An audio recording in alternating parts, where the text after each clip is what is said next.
Bugs Library. My name's Linda, and this is Dudley. And we're just going to go over today what I'm going to read for December. So I realized I haven't wrapped up November, but that will probably be my next video. But didn't want to leave you hanging when it came to December, so we'll talk about what I'm going to read for this month. And of course, all, wintry, Christmassy sort of things. So I'm going to start trying to read more from my shelves as well. So the first few of these are all from my bookshelf. So the first one is Mr. Miracle by Debbie McComber. And it says Harry Mills is a guardian angel on a mission. Help 24-year-old Addie Folsom get her life back on track. And if the right moment strikes, help her find love. Posing as a teacher at a local college in Tacoma, Washington, Harry is up to the task, but not even he can predict the surprises that lay in store. So, and it says that this was made, well, it says coming soon as a Hallmark Channel original movie. So maybe that's already happened. I don't know. I haven't really noticed it on there. I do love the cover that they show, but it's not my cover, and I didn't see my cover on Goodreads. So I will show you the one that I've got as well. So there's the cover, and I don't know if you can pick it up, but it's embossed with like sparkles and stuff on it. So that's kind of nice. Very Christmassy looking. So the next one, excuse me, I'm looking at my notes here and trying to do everything with one hand for my needy cat.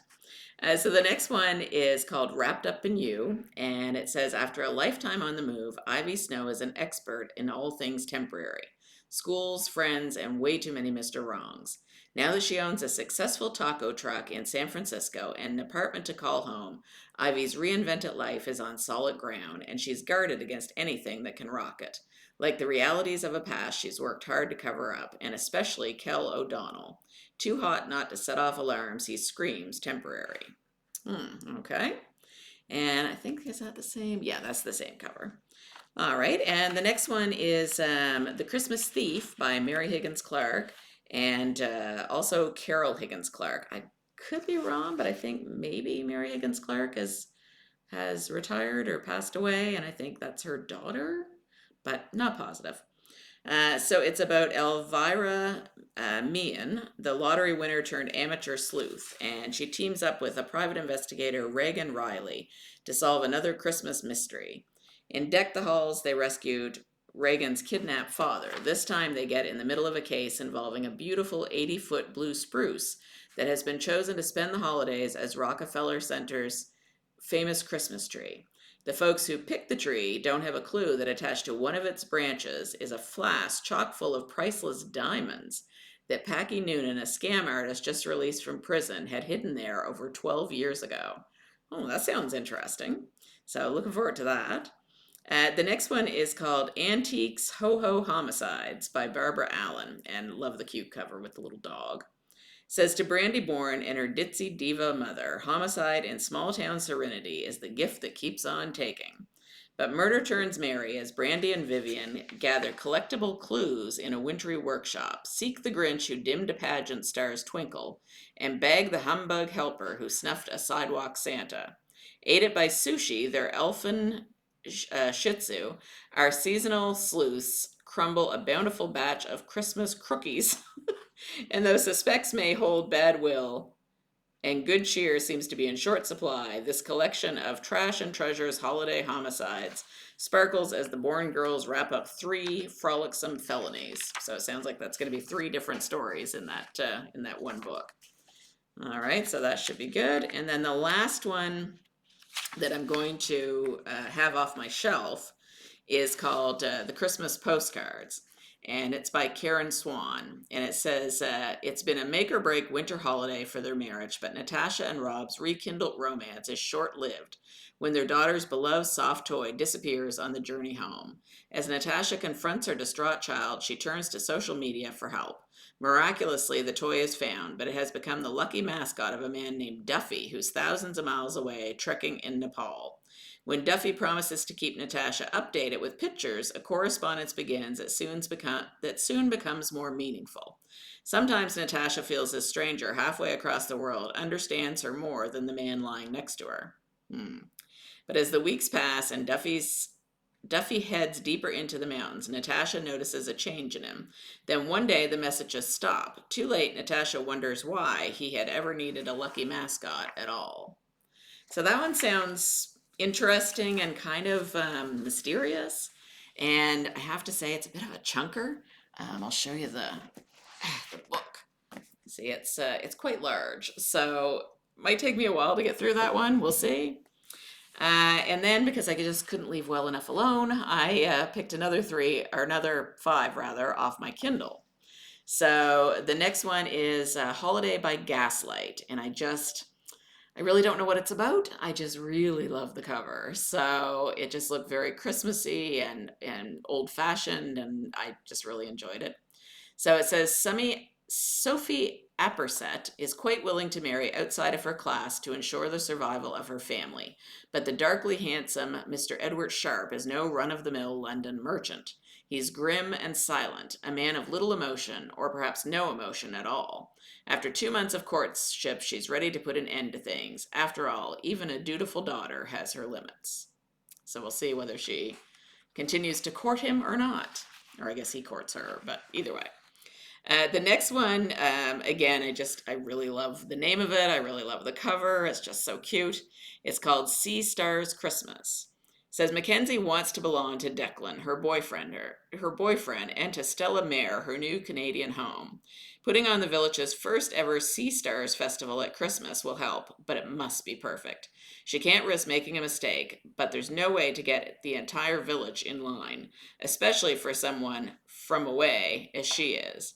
A city girl, Declan can't commit except to his writing career. He loves Mackenzie and he loves teaching at the high school, but holds tight to his dream of moving to the city as a successful novelist.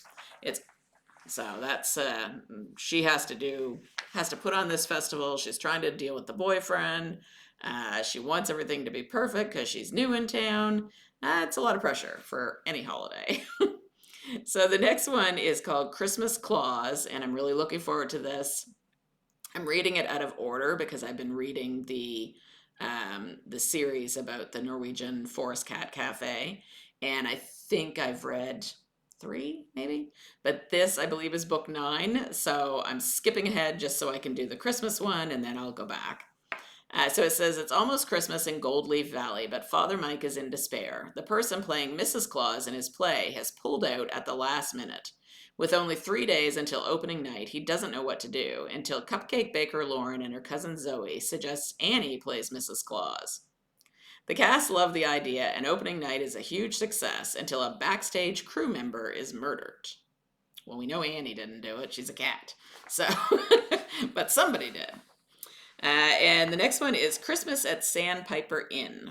And it says Ryan Almeida, a charming attorney, is one of Penny's closest siblings. Devoted to his career, he's never allowed room for anything or anyone to get in the way of his success.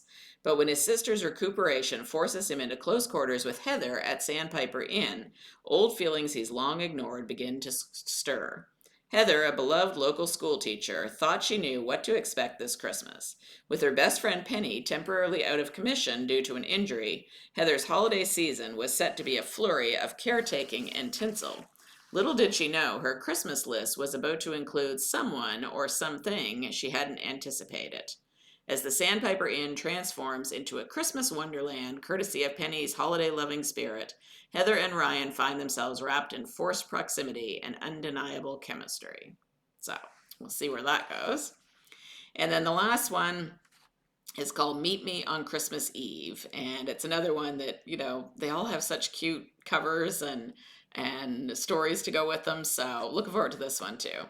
It says, now an elite resort owner in snowy Minnesota, Mariana has left her humble past behind her, not to mention an epic heartbreak from 10 years ago, when she decides to expand her business to acquire a quaint Christmas village and reclaim her secret love of the holiday. The last thing she expects is to run into him. Once a wealthy young man who lost it all, Terry Grant is just as dismayed about their encounter as Mariana is. Resentment about their summer romance and their reversal of fortunes and the fateful Christmas Eve meetup that never happened brews between them as Terry becomes an obstacle in her business plans. Okay, so Sounds like they have a little history there that they got to take care of. So that's 10 books that I'm going to try to read for December. I may read more, I may read less, but we'll give it a shot anyway. December, I was tempted to keep it to 5 because December is always such a busy month, but we'll try for 10. We'll see how it goes.